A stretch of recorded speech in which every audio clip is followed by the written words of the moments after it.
प्यारे साथियों, जैसा कि आप लोग हिस्ट्री का पेपर 26 नवंबर के दिन देने जा रहे हो, तो आप इस वीडियो को पूरा देखिएगा, क्योंकि प्यारे बच्चों हम लोग बिल्कुल ही 100% ओरिजिनल क्वेश्चन पेपर लेकर के आ चुके हैं। बच्चों, अगर आप इस वीडियो पे आ चुके हो ना, तो बिना स्किप किए हुए अंत तक पूरा देखना, क्योंकि इस वीडियो में हम आपको कंप्लीट ऑब्जेक्टिव और सब्जेक्टिव दोनों का आंसर बता देंगे। साथ में इसका पीडीएफ वगैरह भी डाउनलोड करने के लिए सिखाएंगे। और यह बिल्कुल रियल पेपर है, मैं गारंटी लेता हूँ। जैसे सारा पेपर आपका सेम टू सेम मिला था ना, उसी तरीके से ये भी आपका सेम टू सेम एग्जाम में हूबहू यही आएगा। ठीक है, तो सेट कोड यहाँ पर देखिएगा ए रहेगा, विषय कोड 300 आपका 21 रहने वाला है। और यहाँ पर देखेंगे तो 100 ऑब्जेक्टिव मिलेगा, जिसमें से बनाना आपको करीब 50 ऑब्जेक्टिव है। समय 3 घंटा 15 मिनट का दिया जाएगा। 100 मार्क्स का एग्जाम होगा। आप ये सारा का सारा देख सकते हो, कोई इसमें फेक नहीं होगा बच्चों, बिल्कुल आपका यह रियल पेपर है। आप ये कोड वगैरह भी जरूर मिलाते चलना, आपका यह कोड बढ़ते जाता है, यहाँ वाला नंबर लास्ट वाला डिजिट, तो यह बिल्कुल आपका रियल है। देख सकते हो सारा सेम टू सेम यही पेपर आपका है ना। देखिए, सबसे पहले सेशन ए में जो मिलेगा, इसमें ऑब्जेक्टिव क्वेश्चन मिलेगा 100 में से किन्हीं 50 का ही आपको जवाब लगाना होगा। तो देखिए क्वेश्चन क्या पूछा। तो पहला क्वेश्चन आप लोग यहाँ पर देखेंगे, बोला गया कि किसे भारतीय पुरातत्व का पिता कहा जाता है। तो ये कहा जाता है अलेक्जेंडर कनिंघम को। पहला का ऑप्शन डी बिल्कुल यहाँ पर राइट होगा। दूसरा है कि मोहनजोदड़ो किस नदी के तट पर बसा हुआ है। तो याद रखिएगा, ये बसा हुआ था सिंधु नदी के तट पर। ऑप्शन ए होगा। बच्चों, हम लोग इसमें सिर्फ 50 ऑब्जेक्टिव को नहीं करेंगे, बल्कि टोटल जो है 100 ऑब्जेक्टिव को कंप्लीट करेंगे, क्योंकि फाइनल एग्जाम में भी आपका यहाँ से कम 5 से 6 क्वेश्चन पक्का आएगा। इसी से ज्यादा ही आएगा, 10 भी आ सकता है। तो आप इसको अच्छे से याद करके जाइएगा। ठीक है, चलिए, तो यहाँ पर देखिए 3 नंबर क्वेश्चन है कि R.S. बिष्ट द्वारा धोलावीरा का उत्खनन कब हुआ। तो इसका राइट आंसर 1990 हो जाएगा। डी नंबर आप लोग याद रखिएगा। 4 नंबर की भारतीय पुरातत्व सर्वेक्षण की स्थापना कब हुई। तो ये हो जाएगा 1861 में। ऑप्शन नंबर सी राइट होगा। अगला क्वेश्चन आप यहाँ पर 5 नंबर देख लीजिएगा। हड़प्पा सभ्यता का विस्तार पूर्व में कहाँ तक था। तो 5 का डी हो जाएगा, जो ना आरामगिरीपुर। ऑप्शन नंबर डी बिल्कुल यहाँ पर राइट हो जाएगा। छठा है कि महाजन पदों का उदय कब हुआ। तो छठा का सी हो जाएगा, 6ठी शताब्दी ईसा पूर्व। ऑप्शन नंबर सी सही हो जाएगा। 7 नंबर क्वेश्चन बोला कि गणतांत्रिक व्यवस्था किस महान जनपद में थी। तो 7 का ऑप्शन नंबर डी हो जाएगा, बज्जी में। ऑप्शन नंबर डी बिल्कुल राइट होगा। 8 नंबर की बिम्बिसार का संबंध किस वंश से था। तो हर्यक वंश से था। ऑप्शन नंबर सी बिल्कुल यहाँ पर परफेक्ट हो जाएगा। अगला क्वेश्चन आप देखेंगे ना, तो यहाँ पर नेक्स्ट क्वेश्चन आपसे 9 नंबर बोला गया, इंडिका किसने लिखी है। तो 9 का ऑप्शन नंबर डी हो जाएगा, मेगास्थनीज ने। ऑप्शन नंबर डी सही हो जाएगा। अगला क्वेश्चन आप यहाँ पर 10 नंबर देखेंगे, मौर्यकालीन गुहा अभिलेख कहाँ मिले हैं। तो 10 का ऑप्शन नंबर यहाँ पर सी हो जाएगा, बिहार में। बच्चों, अगर आप लोग चैनल को सब्सक्राइब नहीं किए तो सब्सक्राइब करके नोटिफिकेशन को जरूर ऑल पे प्रेस कर लीजिएगा, और वीडियो को सभी दोस्तों में भी जरूर शेयर कीजिएगा, क्योंकि बिल्कुल रियल पेपर है बच्चों, ठीक ना। और मैं आप लोगों से एक टारगेट हम लोग इस वीडियो में दे रहे हैं। इस वीडियो में ज्यादा लाइक नहीं पुराइएगा, 500 लाइक का हमारा टारगेट है। तो 500 लाइक आप कोशिश कीजिएगा किसी भी तरीके से अपने दोस्तों में शेयर करके कहिएगा कि पूरा देने के लिए। अगर आप पूरा दीजिएगा ना, तो काफी मोटिवेट मिलेगा। और 2026 के लिए भी हम आपको अच्छे से तैयारी करवाएंगे, जो पढ़ाएंगे सेम आपके एग्जाम में आएगा। तो चैनल वगैरह को जरूर सब्सक्राइब आप लोग कर लीजिए। तो चलिए यहाँ पर देखते हैं 11 नंबर की कलिंग युद्ध की जो ना भिषंता का अभिलेख अशोक ने किस अभिलेख में किया है। तो ये हो जाएगा 14वां शिलालेख में। ऑप्शन नंबर सी सही हो जाएगा। अगला क्वेश्चन यहाँ पर 12 है कि अशोक का राज्याभिषेक कहाँ हुआ। तो बिल्कुल यहाँ पर सी हो जाएगा, पाटलिपुत्र में। राइट आंसर सी हो जाएगा। 13 नंबर क्वेश्चन बोला गया कि अपने स्वयं के खर्चे से सुदर्शन झील की मरम्मत किसने कराई थी। तो ये हो जाएगा रुद्रदमन ने। ऑप्शन नंबर बी राइट हो जाएगा। 14 है कि अष्टाध्यायी किसने लिखी है। तो ये हो जाएगा पाणिनि ने। ऑप्शन नंबर डी बिल्कुल यहाँ पर राइट होगा। अगला क्वेश्चन देखिए बच्चों, क्वेश्चन नंबर 15 बोला कि दक्कन के मौर्य साम्राज्य के अवशेषों पर किसका उदय हुआ। तो ये हो जाएगा सातवाहन का। ऑप्शन नंबर सी सही हो जाएगा। क्वेश्चन नंबर 16 है कि संगम साहित्य की रचना किस भाषा में हुई है। तो ये हो जाएगा तमिल भाषा में। राइट आंसर 16 का सी सही हो जाएगा। अगला क्वेश्चन आप 17 देखिएगा, कैमुदनी महोत्सव नामक नाटक की रचना किसने की। तो ये हो जाएगा जो ना बिजिका। ऑप्शन नंबर सी राइट हो जाएगा 17 का। 18 है कि किस शासक का काल गुप्त काल का चरमोत्कर्ष था। तो 18 का ऑप्शन यहाँ पर बी हो जाएगा, चंद्रगुप्त द्वितीय का। ऑप्शन नंबर बी राइट हो जाएगा। अगला क्वेश्चन आप 19 नंबर देखिएगा, महरौली का लौह स्तंभ किस काल का है। तो 19 का ऑप्शन यहाँ पर सी हो जाएगा, गुप्त काल का। सी राइट होगा। 20 की अग्रहार अनुदान किसे दिया जाता था। तो 20 का ऑप्शन सी हो जाएगा, ब्राह्मण को। राइट आंसर सी होगा। क्वेश्चन नंबर आप 21 देखेंगे, ऋग्वेद का रचनाकार क्या था? तो ये जगह 1500 ईस्वी से 1000 ईसा पूर्व तक। ऑप्शन नंबर डी बिल्कुल सही हो जाएगा। क्वेश्चन नंबर 22 बोला गया कि आजीविका संप्रदाय के संपादक कौन थे? तो याद रखिएगा 22 का ऑप्शन बी हो जाएगा, यानी कि मक्खिली गौसाल। ऑप्शन नंबर बी बिल्कुल राइट यहाँ पर हो जाएगा। अगला क्वेश्चन आप देख लीजिएगा, 23 नंबर आपसे यहाँ पर बोला गया, महावीर ने अपना पहला उपदेश कहाँ दिया था? तो राजगिरी में, यानी राजगीर में। ऑप्शन डी बिल्कुल परफेक्ट इसका हो जाएगा। 24 है कि गौतम संघ के नियमों का उल्लेख किस ग्रंथ में है? तो ये हो जाएगा वियना पिटक में। ऑप्शन नंबर ए बिल्कुल यहाँ पर क्या होगा? राइट हो जाएगा 24 का। अगला क्वेश्चन देख लीजिएगा, 25 नंबर क्वेश्चन आपसे बोला, मंदिर निर्माण की उत्तर भारतीय शैली कौन थी? तो ये हो जाएगा नगर शैली। ऑप्शन नंबर बी राइट होगा। 26 है कि अर बिरूनी भारत कब आया था? तो याद रखिएगा 26 का ऑप्शन यहाँ पर बी हो जाएगा, 11वीं शताब्दी में। ऑप्शन बी सही होगा। नेक्स्ट क्वेश्चन आप 27 नंबर देखिए, इब्न बतूता का संबंध कहां से था? तो मोरक्को से। ऑप्शन डी बिल्कुल राइट हो जाएगा। 28 नंबर की नारियल तथा पान पत्ता का वर्णन किस यात्री ने किया है? तो 28 का ऑप्शन देखेंगे ना, तो यहाँ पर बी हो जाएगा, इब्न बतूता ने। ऑप्शन नंबर बी बिल्कुल राइट होगा। नेक्स्ट क्वेश्चन आप यहाँ पर देखिए, 29 नंबर है, travels in the Mughal empire किसकी रचना है? तो ये आप नोट कीजिएगा, हो जाएगा आपका फ्रांसीसी बर्नियर। ऑप्शन नंबर डी बिल्कुल यहाँ पर राइट होगा। 30 नंबर की फ्रांसीसी बर्नियर भारत में कितने वर्षों तक रहा? तो याद रखिएगा टोटल वो जो है 12 वर्षों तक भारत में रहे थे। ऑप्शन डी सही हो जाएगा। देखिए 31 नंबर क्वेश्चन बोला गया कि अरबार और नैयार संतों का संबंध किस क्षेत्र से है? तो 31 का डी हो जाएगा, दक्षिण भारत से। ऑप्शन डी राइट होगा। 32 नंबर की भक्ति की निर्गुण परंपरा का आरंभ उत्तर भारत में किसने किया? तो 32 का हो जाएगा कबीर और गुरु नानक। तो ऑप्शन डी होगा, ए बी दोनों। तो डी में आप लोग टिक मारिएगा। क्वेश्चन यहाँ पर देखिए 33 नंबर बोला, कश्फ उल जो है ना महजूब ग्रंथ के लेखक कौन है? तो याद रखिएगा 33 का ऑप्शन डी हो जाएगा, अबुल हसन अल हजविरी। ऑप्शन नंबर डी राइट हो जाएगा। अगला क्वेश्चन 34 नंबर बोला गया, चिश्ती सिलसिला का प्रचार दक्षिण भारत में किसने किया? तो याद रखिएगा 34 नंबर का ऑप्शन आपका यहाँ पर हो जाएगा, एक तो हो जाएगा शेख बुरहानुद्दीन गरीब, और हो जाएगा गेसूर जो ना गेसूर दराज, यानी ऑप्शन डी होगा, ए बी दोनों। नेक्स्ट क्वेश्चन है 35 की, विट्ठल मंदिर कहाँ स्थित है? तो विट्ठल मंदिर याद रखिएगा ये हम्पी में स्थित है। ऑप्शन बी सही हो जाएगा। क्वेश्चन नंबर 36 देख लीजिएगा, अमर नायक कौन थे? तो 36 का ऑप्शन ए हो जाएगा, सैनिक कमांडर। ऑप्शन ए राइट होगा। 37 नंबर क्वेश्चन देख लीजिएगा, कौन महिला संत ने अपने आप को विष्णु की पत्नी मानती थी? तो ये हो जाएगा 37 का भी, अंडाल। ऑप्शन बी नंबर बिल्कुल राइट होगा। अगला क्वेश्चन 38 नंबर देख लीजिएगा बच्चों, आपसे बोला अरबार संतों के मुख्य काव्य संकलन का नाम क्या है? तो 38 का ऑप्शन यहाँ पर सी हो जाएगा, ये हो जाएगा नरियादिव प्रबंधम। ऑप्शन नंबर सी राइट होगा। अगला क्वेश्चन देखिए 39 नंबर बोला कि सम्राट कृष्णदेव राय द्वारा बनवाए गए जलाशय का आंखों से देखा वर्णन किस विदेशी यात्री ने किया था? तो 39 का हो जाएगा डी नंबर, यानी कि डेमिंगो पेस ने किया था। ऑप्शन डी सही होगा। 40 नंबर की विजयनगर की खोज और इसकी पहचान हम्पी के साथ करने का श्रेय किसे दिया जाता है, यानी किसे ये दिया जाता है ना? तो 40 का ऑप्शन हो जाएगा ए, यानी कि Cunningham Mackenzie. Option number A बिल्कुल यहाँ पर राइट होगा। आगे देखिए क्वेश्चन नंबर 41 बोला, शेख अहमद सर हिंदी द्वारा लिखे गए पत्रों का संग्रह कौन है? तो 41 का सी हो जाएगा, एक टू बात ए इमाम रब्बानी। ऑप्शन नंबर सी सही होगा। अगला क्वेश्चन देखिए बच्चों, नेक्स्ट आपसे क्वेश्चन यहाँ पर 42 नंबर पूछा, जो ना नक्शबंदी सिलसिला के संस्थापक कौन थे?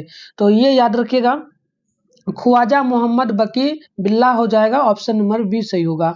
क्वेश्चन यहाँ पर देख लीजिए आप लोग, नेक्स्ट है 43 नंबर, ताली कोटा का युद्ध कब हुआ था? तो ताली कोटा का युद्ध आप याद रखिएगा ये हुआ था 1565 ईस्वी में। ऑप्शन सी सही हो जाएगा। अगला क्वेश्चन 44 नंबर बोला कि अरबार साहित्य की रचना किस भाषा में की गई है? तो याद रखिएगा अरबार साहित्य की रचना जो की गई है ये तमिल भाषा में की गई है। ऑप्शन बी राइट होगा। अगला क्वेश्चन देखेंगे बच्चों, तो 45 नंबर बोला कि चिश्ती सिलसिला के संस्थापक कौन थे? तो चिश्ती सिलसिला का संस्थापक हो जाएगा Khwaja Moinuddin Chishti. Option C right हो जाएगा। 46 नंबर क्वेश्चन देखिएगा, आईन अकबरी की रचना किस भाषा में हुई है? तो आईन अकबरी की रचना आप देखेंगे ना, तो ये मेरे ख्याल से फारसी भाषा में हुई है। ऑप्शन ए सही हो जाएगा। अगला देखिएगा आपके सामने है 46 नंबर क्वेश्चन, 47 नंबर, मुगल काल में किस विदेशी यात्री ने जो है भारत का भ्रमण किया था? मुगल काल में किस विदेशी यात्री ने भारत का भ्रमण किया था? तो ये हो जाएगा विलियम जो ना विलियम्स हॉक्स जो ना विलियम हॉकिंग्स हो जाएगा, और उसके बाद लॉर्ड जो ना लॉर्ड पिच हो जाएगा, साथ में पीटर मुंडी हो जाएगा। तो ऑप्शन डी हो जाएगा इनमें से सभी। 48 है कि किस मुगल शासक ने रेहट की बनावट और इससे सिंचाई का वर्णन किया है? तो 48 का हो जाएगा ऑप्शन नंबर ए यानी कि बाबर। ऑप्शन ए बिल्कुल राइट होगा। 49 नंबर देख लीजिएगा, मुगल प्रशासन में राजस्व विभाग का प्रधान कौन था? तो 49 का ए हो जाएगा दीवान। ऑप्शन ए सही होगा। अगला क्वेश्चन आप देखेंगे ना, तो 50 नंबर की विद्वान एवं धार्मिक व्यक्तियों को दिया जाने वाला दान कहलाता था क्या? तो याद रखिएगा, ये कहलाता था मदद ए मास, यानी ऑप्शन नंबर सी बिल्कुल यहाँ पर राइट होगा।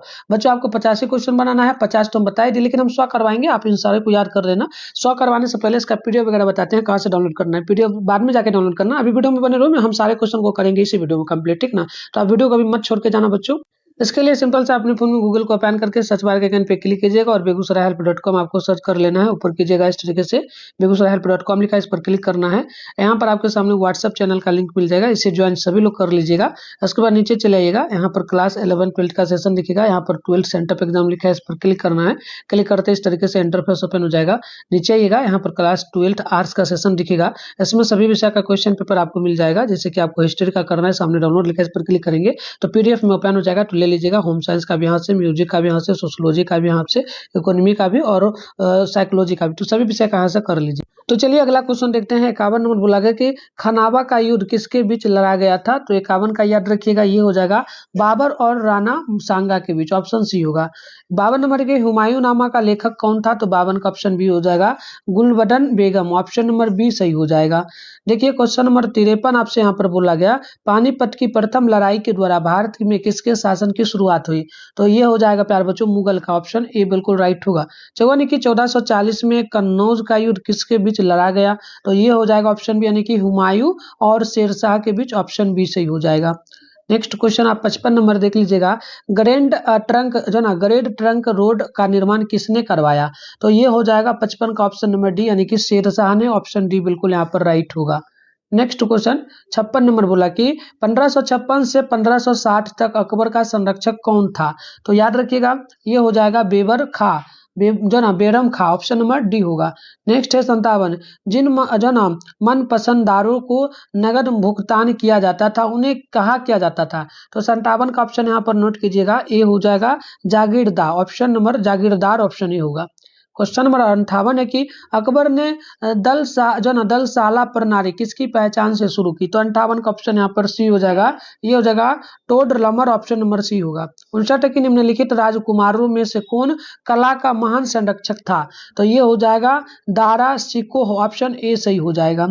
क्वेश्चन नंबर 60 की निम्न में कौन व्यापारी सबसे पहले मुगल काल में आए थे? तो याद रखिएगा 60 का ऑप्शन आपका यहाँ पर ये हो जाएगा पुर्तगाली। ऑप्शन ए राइट होगा। 61 की प्लासी का युद्ध कब हुआ था? तो प्लासी का युद्ध हुआ था 1757 में। ऑप्शन डी सही हो जाएगा। 62 नंबर क्वेश्चन देख लीजिएगा, किस प्रदेश में सबसे पहले औपनिवेशिक शासन की व्यवस्था हुई? तो 62 का हो जाएगा ऑप्शन बी यानी कि बंगाल। ऑप्शन बी नंबर बिल्कुल राइट होगा। 63 की पिटस इंडिया एक्ट कब पारित हुआ? तो 63 का ऑप्शन नंबर डी हो जाएगा 1784 में। ऑप्शन डी बिल्कुल सही हो जाएगा। अगला क्वेश्चन देखिएगा, 64 की अस्थाई बंदोबस्त कहाँ लागू हुआ था? तो 64 का ऑप्शन यहाँ पर हो जाएगा डी नंबर बंगाल में हुआ था। नेक्स्ट है 65 की ढक्कन दंगा आयोग की रिपोर्ट ब्रिटिश संसद में कब रखी गई? तो 65 का ऑप्शन यहाँ पर सी हो जाएगा 1858 में। ठीक है, ऑप्शन सी होगा। 66 नंबर देखिएगा, भारत में अंग्रेजों के विरुद्ध पहला संगठित और व्यापक विद्रोह कब हुआ? तो ये हो जाएगा 1857 में। सी नंबर क्या हो जाएगा? बिल्कुल यहाँ पर राइट हो जाएगा। अगला क्वेश्चन आप लोग देख लीजिएगा, 67 नंबर की किस भारतीय राज्य ने ब्रिटिश ईस्ट इंडिया कंपनी के साथ सहायक संधि पर हस्ताक्षर किए? तो 67 का हो जाएगा हैदराबाद, अवध और मैसूर। तो ऑप्शन डी होगा इनमें से सभी। तो डी में आप लोग टिक यहाँ पर मारिए। अगला क्वेश्चन आप यहाँ पर 68 देख लीजिएगा, गोद निषेध नीति की शुरुआत किसने की? तो 68 का ऑप्शन नंबर डी हो जाएगा, Lord Dalhousie, option D number सही होगा। 69 है कि जो ना बहावी आंदोलन का नेता कौन था? तो 69 का हो जाएगा A number, sir Syed Ahmad Khan, option A सही हो जाएगा। अगला क्वेश्चन आप 70 नंबर यहाँ पर देखिए, 29 मार्च 1857 को किस सैनिक छावनी में विद्रोह हुआ? तो 70 का सी हो जाएगा, ये जगह बैरकपुर, ऑप्शन नंबर सी सही हो जाएगा। नेक्स्ट क्वेश्चन देखिएगा, 71 नंबर बोला कि बिहार में 1857 का विद्रोह का नेतृत्व किसने किया था? तो ये करने वाले नेतृत्व जो थे ना, आप ध्यान रखिएगा, ये थे बाबू Kunwar Singh, option D number बिल्कुल 71 का राइट होगा।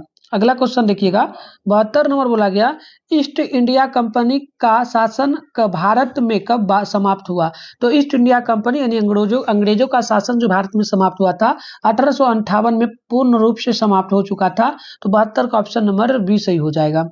अगला क्वेश्चन देखिएगा ना, तो यहाँ पर 73 की सर्वे ऑफ इंडिया की स्थापना किस वर्ष हुई? तो 73 का ऑप्शन ये हो जाएगा 1757 ईस्वी में, ऑप्शन ये होगा। 74 है कि फोर्ट विलियम किस नगर में बनाया गया? तो याद रखिएगा 74 का हो जाएगा बी नंबर, यानी कि ये हो जाएगा आपका कलकत्ता, ऑप्शन नंबर बी सही हो जाएगा।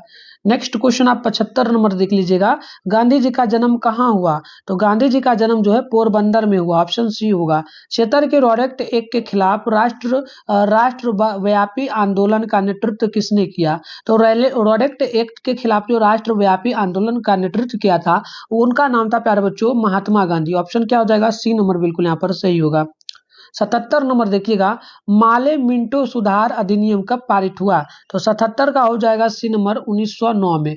78 की खेरा सत्याग्रह गांधी जी ने किसके समर्थन में शुरू किया था? तो ये हो जाएगा किसान आंदोलन के संबंध में, ऑप्शन ए होगा। 79 नंबर की the story of my experiment with truth किसकी रचना है? तो याद रखिएगा ये रचना जो है ना महात्मा गांधी की है, ऑप्शन नंबर डी सही हो जाएगा। अगला क्वेश्चन आप देखेंगे तो बोला बंगाल विभाजन कब हुआ था? तो बंगाल विभाजन हुआ था 1905 ईस्वी में, ऑप्शन नंबर डी हो जाएगा। 81 नंबर की निम्न में कौन चरमपंथी नेता था? चरमपंथी नेता कौन था? तो ये थे, एक तो थे लाला लाजपत राय और बाल गंगाधर बिपिन चंद्र पाल, यानी ऑप्शन डी हो जाएगा इनमें से सभी। 82 की 1916 में कांग्रेस का वार्षिक अधिवेशन कहाँ हुआ? तो याद रखिएगा ये हुआ था लखनऊ में, ऑप्शन नंबर सी सही हो जाएगा। 83 नंबर की असहयोग आंदोलन किस वर्ष हुआ? तो असहयोग आंदोलन हुआ था 1920 में, ऑप्शन नंबर बी सही हो जाएगा। 84 नंबर की चौरी चौरा का संबंध किस राज्य से है? तो 84 का भी हो जाएगा उत्तर प्रदेश से, ऑप्शन नंबर बी सही हो जाएगा। अगला क्वेश्चन आपका 85 नंबर की साइमन आयोग भारत कब आया? तो 85 का ऑप्शन यहाँ पर हो जाएगा आप डी नंबर, यानी कि 1928 में, डी नंबर बिल्कुल सही हो जाएगा। 86 नंबर क्वेश्चन देखिएगा, 1929 में कांग्रेस का अधिवेशन कहाँ हुआ? तो 86 का सी हो जाएगा लाहौर में, ऑप्शन सी सही हो जाएगा। 87 नंबर की दांडी यात्रा शुरू होने के समय भारत का व्यवसाय वायसराय कौन थे? तो भारत का वायसराय कौन थे दांडी यात्रा शुरू होने के समय में? तो याद रखिएगा ये हो जाएगा Lord Irwin, option number B सही हो जाएगा। 88 नंबर की भारत छोड़ो प्रस्ताव पारित होने के समय भारतीय राष्ट्रीय कांग्रेस के अध्यक्ष कौन थे? तो याद रखिएगा ये हो जाएगा Maulana Abul Kalam Azad, option number D बिल्कुल यहाँ पर राइट होगा। अगला क्वेश्चन देख लीजिएगा, 89 नंबर क्वेश्चन बोला आजाद दस्ता का गठन किसने किया? तो आजाद दस्ता का गठन आप याद रखिएगा जयप्रकाश नारायण ने किया था, ऑप्शन डी सही हो जाएगा। अगला क्वेश्चन है आपका 90 नंबर, निम्नलिखित में कौन महात्मा गांधी द्वारा शुरू किया गया पहला जन आंदोलन था? पहला जन आंदोलन का मतलब होता है किसान, बच्चे, मजदूर, सभी लोग, मतलब मान लीजिए जो सरकारी व्यवसाय कर रहे हैं, जो जॉब में है, तो सारे लोग आते हैं। तो देखिए ये जो जन आंदोलन था ना, आप याद रखिएगा ये शुरू जो किया गया था महात्मा गांधी के द्वारा पहला जन आंदोलन, ये इसका नाम जो था ना, ये याद रखिएगा इसका नाम था असहयोग आंदोलन, ठीक है। असहयोग आंदोलन पश्चिम चंपारण से शुरू किया गया था, ठीक है। चलिए अगला क्वेश्चन देखते हैं। 91 नंबर बोला गया निम्नलिखित में किसे सीमांत गांधी के नाम से जाना जाता है? तो सीमांत गांधी के नाम से खान अब्दुल गफ्फार खान को जाना जाता है, ऑप्शन सी आपका बिल्कुल यहाँ पर राइट होगा। नेक्स्ट क्वेश्चन आपका 92 नंबर बोला 1932 में सांप्रदायिक चंपाट की घोषणा किसने की? तो 92 का ऑप्शन डी हो जाएगा, ये हो जाएगा Ramsay MacDonald, option number D बिल्कुल यहाँ पर राइट होगा। 93 की बंगाल के विभाजन की घोषणा किस वर्ष हुई? तो बंगाल के विभाजन की घोषणा याद रखिएगा 1905 में हुआ था। ऑप्शन ए सही हो जाएगा। अगला क्वेश्चन आपका है 94 नंबर, मुंडा विद्रोह का नेता कौन था? तो मुंडा विद्रोह का नेता था बिरसा मुंडा। ऑप्शन ए सही हो जाएगा। और बिरसा मुंडा किस राज्य से संबंधित है? तो याद रखिएगा, मतलब मुंडा विद्रोह किस राज्य से संबंधित है? जो है झारखंड से। ये आप लोग ध्यान रखिएगा। अगला क्वेश्चन हमारा है 95 नंबर, ईस्ट इंडिया कंपनी को बंगाल की दीवानी किसने प्रदान की? तो 95 का हो जाएगा सी नंबर, शाह आलम द्वितीय ने। ऑप्शन सी होगा। 96 की स्वराज दल के प्रथम अध्यक्ष कौन थे? तो स्वराज दल के प्रथम अध्यक्ष थे Chittaranjan Das. Option number B सही हो जाएगा। अगला क्वेश्चन देखिएगा 97 नंबर बोला गया 1939 में के त्रिपुरारी कांग्रेस अधिवेशन का अध्यक्ष किसे चुना गया? तो देखिए 97 का बी हो जाएगा सुभाष चंद्र बोस। ऑप्शन बी होगा। 98 की संविधान सभा के अध्यक्ष कौन थे? तो संविधान सभा के अध्यक्ष डॉक्टर राजेंद्र प्रसाद। डॉक्टर राजेंद्र प्रसाद बिहार के सिवान जिले के रहने वाले हैं और ये भारत के पहले राष्ट्रपति बने। तो ऑप्शन यहाँ पर सी बिल्कुल क्या होगा, सही हो जाएगा। ठीक है, चलिए आप लोग कमेंट कीजिएगा राष्ट्रपति बने थे कि प्रधानमंत्री बने थे। ये 98 नंबर क्वेश्चन है। ठीक, चलिए आगे बढ़ते हैं। नेक्स्ट यहाँ पर देखिए 99 नंबर क्वेश्चन बोला, दिल्ली चलो का नारा किसने दिया था? तो देखिए दिल्ली चलो का नारा सुभाष चंद्र बोस ने दिया था। सी नंबर बिल्कुल यहाँ पर राइट होगा। अगला क्वेश्चन यहाँ पर देखिएगा आप लोग। तो नेक्स्ट क्वेश्चन आपसे यहाँ पर 100 नंबर बोला, संविधान सभा में कुल कितने सदस्य थे? तो 389। ऑप्शन नंबर डी बिल्कुल राइट होगा। तो हमने टोटल 100 क्वेश्चन कर लिए। सारे क्वेश्चन को याद कर लीजिएगा, फाइनल एग्जाम में भी आपको कम देगा। सब्जेक्टिव क्वेश्चन भी देखिए हमारे पास है। इन सारे क्वेश्चन का हम लोग आंसर नेक्स्ट वीडियो में करेंगे। इसका एक पीडीएफ वगैरह बता ही दिया, वहां से ले लीजिएगा। और नेक्स्ट वीडियो आ रहा है कुछ ही देर में, तो सभी लोग जल्दी जल्दी से चैनल को सब्सक्राइब करके रखिए।